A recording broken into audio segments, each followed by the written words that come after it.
Okay, now I think it's pretty clear to many people, and hopefully an increasing number of people, that the Ukraine government, at least since 2014, has in fact been a US puppet regime.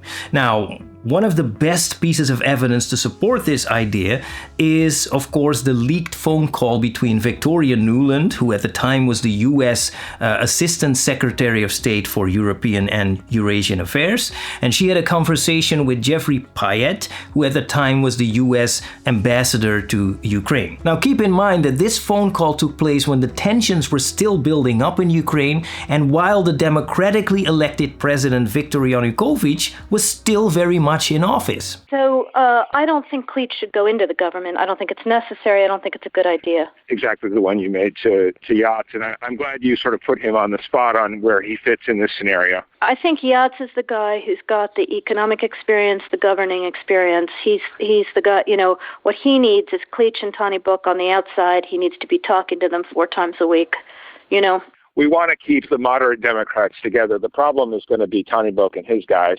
When I talked to Jeff Feltman this morning, he had a new name for the UN guy, Robert Seri. Did I write you that this morning? Yeah, okay. I saw that. He's now gotten both Seri and Ban Ki-moon to agree that Seri could come in Monday or Tuesday. Okay. So that would be great, I think, to help glue this thing and have the UN help glue it.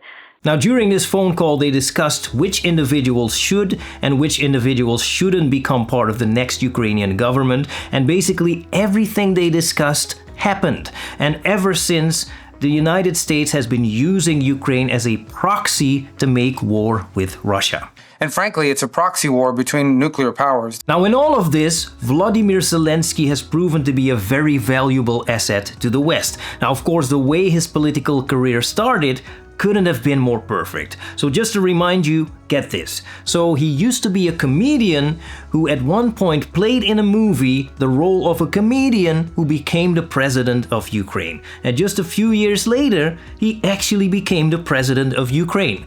And that, of course, gave him instant fame all around the world, or at least in the Western world, and it gave him a very likable image. Now, this scenario was so perfect, one might wonder to what degree it was scripted. However, now it seems that something is about to change. We're getting more and more signs that Zelensky's role as the president of Ukraine might have been played out. So what is going on? Well, first you need to understand that Ukraine for a long time has had a reputation of being one of the most corrupt countries in the world.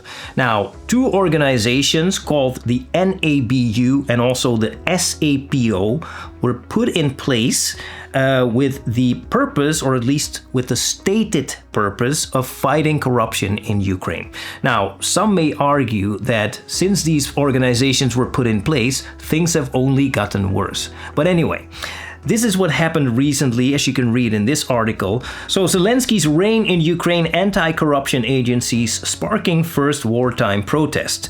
So Ukrainian President Volodymyr Zelensky has approved a law to strip anti-corruption agencies of their powers despite opposition, triggering the first outbreak of popular discontent against his leadership since Russia's full-scale invasion began. So with this law, Zelensky would basically sideline these so-called anti-corruption agencies, and the responsibility of combating corruption would again fall onto the government. Now, apparently this has raised a lot of concerns within and without Ukraine.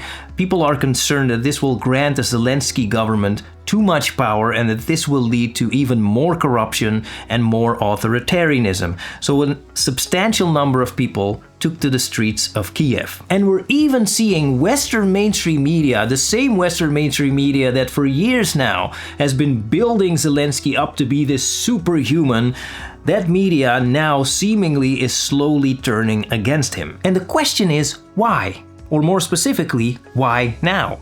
Because what many people might not realize is that Zelensky has done a lot of things that have deepened authoritarianism in Ukraine. So for example, he has declared martial law. So basically he cannot be voted out because there are no elections.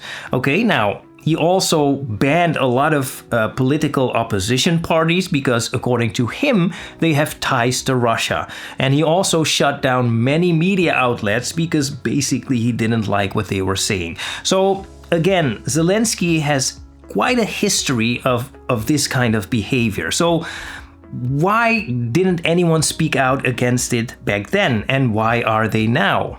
Well, let's go back for a second. As I mentioned, it seems very clear that the Ukrainian government is in fact a puppet regime of the global West and the United States in particular, right? Now, to maintain a puppet regime, of course, there need to be at least some kind of assets in the country in question to control the government with. How else can it be a puppet regime, right? Now, what the global West and, of course, especially the United States has been using in situations like this is, certain individuals in the country or certain NGOs. You can usually identify them because they receive a lot of funding from, in this case, the global West. And of course, also exactly the kind of independent organizations like the two so-called anti-corruption agencies I mentioned before. Now, the NABU and also the SAPO, yeah, they might contribute a little bit to fighting corruption in Ukraine, but let's say that there is at least certain suspicions that the true purpose of these organizations is actually to control the government of Ukraine with. And if you think about it, it makes a lot of sense, because hundreds of billions of dollars and euros have been flowing into Ukraine, right?